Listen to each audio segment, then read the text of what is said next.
Hello? Hi Nate, I have a test about monarchs tomorrow and I don't know anything. Can you help me? Well, lucky for you, I've been learning lots about monarchs this year and their migration. You should come over. Hi Nate, thanks for Hi. having me. So, monarchs, let's start with their migration. So Lily, I have this poster here, and it shows the monarchs' migration. Monarchs migrate because they can't survive in freezing weather. So, this makes living in northern and central continental climates, for example, Mayville, impossible. Oh, so why don't monarchs just live in warmer climates all year round?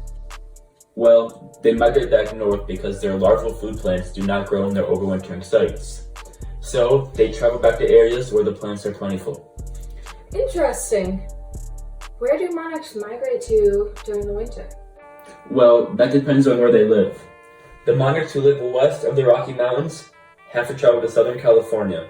This is a much shorter expedition than those who live in the eastern states, who have to travel to southern Florida or southern Mexico. This trip is about 3,000 miles and takes up to 2 months.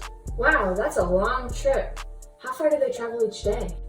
The monarchs travel a whopping 50 to 100 miles each day. It usually depends on the weather and milkweed supply. Wow, that all seems very complex for a little butterfly. How do they know where and when to go? Well, there's no need for this poster anymore. Monarchs appear to be very simple organisms, but in reality, they're very smart. Several factors contribute to the monarch's idea when it's time to leave. The most important one is the length of day. As fall approaches, the days get shorter and shorter.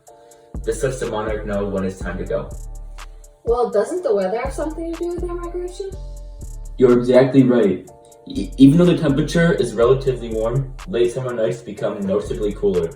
The monarchs use these brisk nights as a cue to migrate. Okay. Well, how do the monarchs know which way is south? The monarchs primarily use the sun as their guide.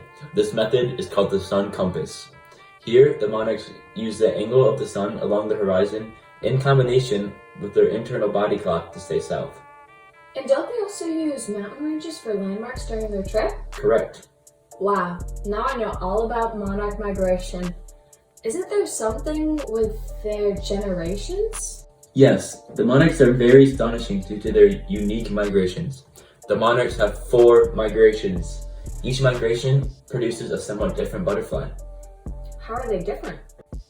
Only one generation is noticeably different from the others. The first 3 generations are basically the same. They all go through the same stages of life and all have short life stages. They also all migrate north. The only difference is when they're born. The first generation is born in March and April, second generation in May and June, and the third generation in July and August. What makes the 4th generation so special? The 4th generation is called the super generation. They're born in September and October and go through the same stages of life as the others. The major difference is that the super generation lives up to 8 times longer than their parents. This makes them responsible for traveling south. The super generation has to endure the harsh trip to their overwintering sites and travel up to 10 times farther than the others. Thank goodness for the super generation. Exactly. Without them, the monarchs wouldn't be able to leave the winter climates. This is a lot to take in about these amazing butterflies. Why are the monarchs threatened? Well, you see here, us humans have a major role in the butterfly endangerment because of climate change and habitat loss. Their milkweed plants have been decimated in growth because of us. Okay, but what does habitat loss have to do with their endangerment? The habitat has a lot to do with it because this is where they go when they migrate. They rest in trees when they're done migrating, along with milkweed. Without milkweed, baby monarchs cannot survive. In conclusion, monarchs migrate south because they can't survive the northern climates. They travel to either Southern California, Southern Mexico, or Florida. They do this by using their sun compass and analyzing their surroundings. And what about their generations?